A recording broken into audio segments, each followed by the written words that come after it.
Hello नमस्कार दोस्तों, मैं हरीश मिश्रा स्वागत करता हूं आप सभी का फाइन आर्ट एजुकेशन पॉइंट में। पिछले वीडियो में हमारी समकालीन चित्रकारों की जो सीरीज़ थी वो कंप्लीट हुई है।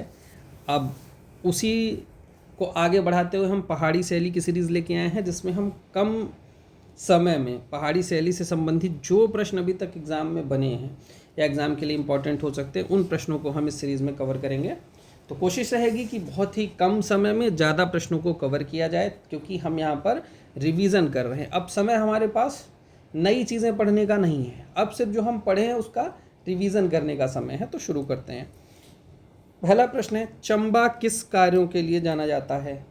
तो चंबा जो है वो रुमाली कार्यों के लिए जाना जाता है। राइट आंसर हो जाएगा ए। सेकंड क्वेश्चन है, चंबा की रेखाएं किस रंग से बनाई गई हैं? तो चंबा की जो रेखाएं हैं वो लाल और काले रंग से बनाई गई हैं। राइट आंसर बी हो जाएगा। चंबा रुमाल संबंधित है। चंबा रुमाल मुख्य रूप से परंपरागत कला है, यानी कि ये पहले से ट्रेडिशनली मेथड है, ये चलता चला आ रहा है, इसीलिए ये परंपरागत इसका सही होगा। राइट आंसर बी होगा। चित्रकार नयन सुख और माणक किस परंपरावादी कला से संबंधित हैं? तो नयन सुख और माणक जो है ये गुलेर शैली से संबंधित हैं। राइट आंसर ए हो जाएगा। सिकारे के साथ महिला किस शैली का चित्र है? सिकारे के साथ महिला जो है ये गुलेर शैली का प्रसिद्ध चित्र है। राइट आंसर ए हो जाएगा, गुलेर शैली। निम्नलिखित में से कौन सा स्थान राजस्थानी चित्रकला का केंद्र नहीं है? तो राजस्थानी चित्रकला का केंद्र गुलेर जो है ये पहाड़ी का है, किशनगढ़ चावंड बूंदी ये राजस्थान का है। तो राजस्थान का कौन सा नहीं है? राइट आंसर डी हो जाएगा, गुलेर, क्योंकि गुलेर पहाड़ी शैली का है। गुलेर शैली के लगभग कितने चित्र प्राप्त हुए हैं जो रामायण पर आधारित हैं? तो रामायण पर आधारित 14 चित्र प्राप्त हुए हैं। राइट आंसर डी हो जाएगा, 14 चित्र। नयन सुख किस राज दरबार के चित्रकार थे? तो नयन सुख जो हैं वो गुलेर के प्रसिद्ध चित्रकार रहे हैं। चित्रकार नयन सुख और माणक किस परंपरागत चित्र शैली से जुड़े हुए थे? तो पहले भी हमने देखा था, गुलेर शैली इसका राइट आंसर होगा। गुलेर चित्र शैली के संरक्षक व प्रवर्तक कौन से राजा थे? तो गुलेर शैली के संरक्षक व प्रवर्तक राजा हरिचंद्र थे। राइट आंसर ए हो जाएगा। कौन सा पहाड़ी कलाकार पंडित सेऊ के परिवार का सदस्य नहीं था? मानकू, नयन सुख, फत्तू, मौलाराम। तो मौलाराम नयन सुख के परिवार से संबंधित, पंडित सेऊ के परिवार से संबंधित नहीं है, क्योंकि नयन सुख, मानकू, फत्तू ये सब पंडित सेऊ के ही वंशज थे। तो मौलाराम इसमें अलग हैं। राइट आंसर डी हो जाएगा। उस राजपूत शैली की पहचान करें जिसने अपने चित्रों में मुगलों की परंपराओं को अस्वीकृत कर दिया था, यानी हम मुगल की परंपरा का अनुकरण नहीं करेंगे, ये मेवाड़ की बात है। राइट आंसर हो जाएगा मेवाड़ शैली। तो मेवाड़ शैली में मुगल चित्रों की परंपराओं को अस्वीकृत कर दिया था। तो यहाँ देखिए, यहाँ दो आंसर होंगे। अगर ये राजस्थानी शैली के परिप्रेक्ष्य में पूछेगा तो इसका मेवाड़ होगा। अगर यही चीज़ पहाड़ी शैली के परिप्रेक्ष्य में पूछी जाएगी तो इसका राइट आंसर बसोहली भी होगा। तो अब ये देखिए, ये दोनों इस पर समय पर सही, क्योंकि राजपूत शैली की इन्होंने बात कही है, तो ना राजस्थानी शैली क्लियर होती है, ना मुगल क्लियर होती है, ना ही पहाड़ी क्लियर होती है। तो ऐसी स्थिति मेवाड़ और बसोहली दोनों हो सकते हैं इसका राइट आंसर। तो ये ध्यान रखिए, क्योंकि राजस्थान की मेवाड़ शैली जो थी उसने भी मुगल परंपराओं को, राजा अमर सिंह के बाद से उसमें मुगल परंपरा का आरंभ हुआ था, नहीं तो उससे पहले नहीं था। और बसोहली शैली, पहाड़ी शैली में बसोहली शैली ऐसी है जिसने मुगल परंपराओं को अस्वीकृत कर दिया था। तो इसको आप देख के लगाइएगा, ऑप्शन जैसा भी रहे। सोन किरवा हमें बसोहली शैली में देखने को मिलता है। राइट आंसर बी हो जाएगा। बसोहली पेंटिंग पुस्तक किसने लिखी है? तो बसोहली पेंटिंग पुस्तक MS रंधावा की है। राइट आंसर बी हो जाएगा। राजा कृपाल पाल, भोगपाल, भूपतपाल, कृष्णपाल, कृपाल पाल, ये किस शैली के संरक्षक थे? तो कृपाल पाल जो हैं ये बसोहली शैली के ही प्रमुख संरक्षक रहे हैं। कृष्णपाल, कृपाल पाल ये सब बसोहली शैली के रहे हैं। तो राइट आंसर ए हो जाएगा, बसोहली शैली। पहाड़ी कला शैली की प्राचीनतम कला केंद्र को किस नाम से जाना जाता है? पहाड़ी शैली कि प्राचीनतम कला केंद्र, इनमें से बसोहली हो जाएगा, क्योंकि पहाड़ी शैली की जो शुरुआत है वो बसोहली शैली से होती है। तो राइट आंसर ए हो जाएगा, बसोहली। चित्रकला की बसोहली शैली आधारित है, तो बसोहली शैली लोक कला पर आधारित है। राइट आंसर ए हो जाएगा। पहाड़ी केंद्रों में सर्वप्रथम जो शैली अस्तित्व में आई वह है, सबसे पहली पहाड़ी शैली की सर्वप्रथम और सबसे पुरानी शैली बसोहली है। बसोहली शैली की प्रथम ज्ञात पुस्तक कौन सी है? तो बसोहली शैली की प्रथम ज्ञात पुस्तक रसमंजरी है। राइट आंसर सी हो जाएगा, रसमंजरी। बसोहली शैली के सर्वश्रेष्ठ एवं संरक्षक एवं प्रवर्तक थे। बसोहली शैली के सर्वश्रेष्ठ संरक्षक एवं प्रवर्तक कौन थे? तो भोगपाल, भूपतपाल, कृष्णपाल, कृपालपाल। तो कृपालपाल इसके प्रमुख संरक्षक थे। तो राइट आंसर ए हो जाएगा, कृपालपाल। पहाड़ी चित्रकला में रसमंजरी का अंकन किस शैली में हुआ? तो रसमंजरी जो है वो बसोहली शैली में हमें देखने को मिलती है। रसमंजरी जो कि भानुदत्त द्वारा लिखी गई थी और देवीदास द्वारा चित्रित की गई थी। बसोहली चित्रकला शैली का प्रतीकित चित्र है। तो राजा ध्रुवदेव का चित्र बसोहली शैली का प्रतीकित चित्र है। जरसोटा के राजा बलवंत सिंह के 6 चित्र किसने बनाए? जरसोटा के राजा बलवंत सिंह के चित्र इनमें से किसने बनाए? तो इसे बनाया था नयन सुख ने। जरसोटा के राजा बलवंत सिंह का 6 चित्र नयन सुख द्वारा बनाया गया था। मानखेड़ चित्र शैली के मुख्य संरक्षक कौन थे? तो मानखेड़ शैली के मुख्य संरक्षक राजा कृपालपाल थे। मानखेड़ मतलब बसोहली शैली।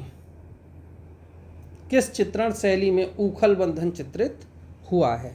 तो ऊखल बंधन की बात करेंगे तो बसोहली शैली के अंतर्गत किताबों में हमें बसोहली शैली ही देखने को मिलता है। राइट आंसर, ऊखल बंधन बसोहली शैली के अंतर्गत चित्रित हुआ है। बसोहली शैली में चित्रित गीत गोविंद के कलाकार कौन हैं? तो बसोहली शैली में चित्रित गीत गोविंद के कलाकार हैं, इसमें तो ऑप्शन दिया नहीं क्योंकि बसोहली में गीत गोविंद मानकू द्वारा चित्रित किया गया था। देवीदास, रांझा होना चाहिए, रांझा, मनोहर, उपयुक्त में से कोई नहीं। तो इसका राइट आंसर हो जाएगा उपयुक्त में से कोई नहीं, क्योंकि मानकू द्वारा गीत गोविंद चित्रित किया गया था। बसोहली क्षेत्र आज किस राज्य में आता है? तो बसोहली जम्मू कश्मीर का जो क्षेत्र है वहाँ आता है। बसोहली के चित्र किस संग्रहालय में सुरक्षित हैं? तो बसोहली के जो चित्र हैं वो हमें पंजाब में देखने को, बसोहली के चित्र जो हैं वो हमें पंजाब में ही देखने को मिलते हैं। ठीक है, पंजाब संग्रहालय में ज़्यादातर देखने को मिलते हैं। गीत गोविंद के चित्र किस शैली में बने हैं? तो गीत गोविंद के चित्र जो हैं वो हमें, गीत गोविंद एक तो बसोहली से, बसोहली ऑप्शन में है, तो राइट आंसर डी हो जाएगा। बसोहली शैली में हमें गीत गोविंद के चित्र देखने को मिलते हैं, जिसे मानकू द्वारा चित्रित किया गया था। लोक कला पर कौन सी शैली आधारित थी? तो बसोहली शैली मुख्य रूप से लोक कला पर आधारित थी। रसमंजरी श्रृंखला का संबंध किस श्रृंखला से है? तो रसमंजरी भानुदत्त के द्वारा लिखी गई थी और देवीदास द्वारा चित्रित की गई थी, इसका संबंध बसोहली से ही है। वे बसोहली चित्रकला के प्रमुख व प्रथम आश्रयदाताओं में से एक थे। तो बसोहली शैली के प्रथम और प्रमुख आश्रयदाताओं की बात करेंगे तो राजा कृष्णपाल प्रमुख आश्रयदाताओं में से थे प्रथम में, क्योंकि कृष्णपाल के बाद कृपालपाल के समय में तो स्वर्णकाल हो गया था। तो राइट आंसर हो जाएगा कृष्णपाल। नेक्स्ट क्वेश्चन, बसोहली शैली का सबसे बड़ा संस्थापक एवं संरक्षक कौन था? तो सबसे बड़ा संस्थापक संरक्षक कृपालपाल थे। शुरुआत कृष्णपाल ने कर दी थी और फिर कृपालपाल के समय में इसका स्वर्णकाल देखने को मिलता है। बसोहली के शीश महल बनवाकर उसे किसने चित्रित किए? तो इसका राइट आंसर है महेंद्रपाल, जबकि इसमें मेदिनीपाल का नाम मिलता है। तो मेदिनीपाल मिल जाए या महेंद्रपाल मिल जाए, उन्होंने बसोहली के शीश महल बनवा करके उसे चित्रित कराने का काम किया था। पहाड़ी चित्रकला में रसमंजरी का अंकन किस शैली में हुआ? रसमंजरी और गीत गोविंद बार बार पूछा गया है। रसमंजरी देवीदास ने, गीत गोविंद मानकू द्वारा बसोहली शैली के अंतर्गत चित्रित किया गया था। तो राइट आंसर डी हो जाएगा, बसोहली शैली। वे बसोहली चित्रकला के प्रथम व प्रमुख आश्रयदाता थे। तो प्रथम प्रमुख कृष्णपाल। 1730 में रचित गीत गोविंद के साथ ही के उद्भव को मानते हैं? तो बसोहली शैली के उद्भव को माना जाता है। Right answer A. भानुदत्त कृत एक सचित्र प्रति रसमंजरी किस शैली में चित्रित है? बसोहली शैली में चित्रित। वही प्रश्न बार बार घुमा फिरा के पूछा जा रहा है। 1660 से 70 ईस्वी में बनी रसमंजरी के चित्र श्रृंखला बनाने का प्रारंभिक उदाहरण थी बसोहली शैली में बनी थी। लघु चित्रकला की कांगड़ा शैली, Kangra school of miniature painting का संरक्षक कौन था? तो कांगड़ा शैली के संरक्षक राजा संसार चंद थे। राइट आंसर बी हो जाएगा। किस राजा के संरक्षण में पहाड़ी लघु चित्र शैली की कांगड़ा उपशैली अपने चरमोत्कर्ष पर पहुंच गई? तो राजा संसार चंद के समय पहाड़ी की कांगड़ा उपशैली जो थी अपने चरमोत्कर्ष पर पहुंच गई थी। राइट आंसर बी हो जाएगा। संसार चंद्र के चित्र किस शैली में बने हैं? संसार चंद्र के जो चित्र हैं वो राजस्थान की किशनगढ़ शैली के अंतर्गत बने हैं, तो राइट आंसर बी हो जाएगा, किशनगढ़ शैली। कांगड़ा शैली के चित्रों का विषय वस्तु क्या थी? कांगड़ा शैली के चित्रों की जो विषय वस्तु है वो राधा कृष्ण है। कांगड़ा शैली के चित्रों में मुख्य चित्रण है, तो मुख्य रूप से कांगड़ा शैली में कृष्ण और राधा के प्रेम का चित्रण किया गया है। चित्रकला की किस शैली को रंगों का काव्य कहा जाता है? तो रंगों का काव्य कांगड़ा शैली को कहा जाता है, पहाड़ी की कांगड़ा शैली। ब्रजभाषी कवियों के अनुसार प्रकृति का श्रेष्ठ अंकन हमें कहाँ देखने को मिलता है? तो ब्रजभाषी कवियों के अनुसार हम देखेंगे तो प्रकृति का जो श्रेष्ठ अंकन है वो हमें कांगड़ा शैली में देखने को मिलता है, राइट आंसर हो जाएगा कांगड़ा। कांगड़ा शैली का विकास किसके शासनकाल में नहीं हुआ? कांगड़ा शैली का विकास किसके शासनकाल में नहीं हुआ? तो संसार चंद को छोड़ दे तो भूपत पाल सिंह, राम कृपाल सिंह, सावन सिंह सब अलग राजा हैं, तो इसमें तो न भूपत पाल सिंह के समय हुआ, न राम कृपाल सिंह के हुआ है, न सावन सिंह के। ये प्रश्न ही गलत है, इसमें ये होना चाहिए किसके शासनकाल में हुआ, तो संसार चंद ही केवल सही, बाकी किसी के शासनकाल में नहीं हुआ है। कांगड़ा चित्रकला का दूसरा नाम क्या है? कांगड़ा चित्रकला का दूसरा नाम पहाड़ी चित्रकला है, राइट आंसर सी हो जाएगा, पहाड़ी चित्रकला। पहाड़ी स्कूल कांगड़ा एवं राजपूत स्कूल आदि का संबंध किससे है? तो पहाड़ी और कांगड़ा स्कूल इसका संबंध चित्रकारी से है, तो राइट आंसर डी हो जाएगा, चित्रकारी से। कांगड़ा चित्रकला का विषय नहीं है महाभारत, रामायण, पंचतंत्र या रसिक प्रिया, तो यहाँ पर पंचतंत्र जो है ये कांगड़ा चित्रकला का हिस्सा नहीं है। तो इस प्रकार हमारी ये 50 प्रश्नों की सीरीज पहाड़ी शैली कंप्लीट हुई। जल्द मिलते हैं नए वीडियो में, तब तक के लिए धन्यवाद।